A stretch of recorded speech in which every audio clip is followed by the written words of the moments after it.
Monetise करवाना चाहते हैं, यूट्यूब मोनेटाइज करवाना चाहते हैं, फेसबुक से पैसे कमाना चाहते हैं। हर बंदा आजकल सोशल मीडिया से पैसे कमाना चाहता है, लेकिन मसला ये है कि फॉलोअर पूरे नहीं होते, वॉच टाइम पूरा नहीं होता, मोनेटाइज का तरीका नहीं आता।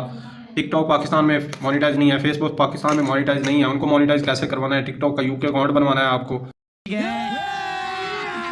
अभी मजा आएगा ना भिड़ो। तो इन सब सर्विस के लिए आप मुझसे रब्ता कर सकते हैं। नंबर नोट कर लें 0310457227। दोबारा नोट कर लें 0310457227। टोटल सर्विस पेड है, लेकिन ज़्यादा एक्सपेंसिव नहीं है। बहुत ही कम रेट पे आपको फॉलोअर मिलेंगे। आपको पेपाल का अकाउंट चाहिए वो मिलेगा।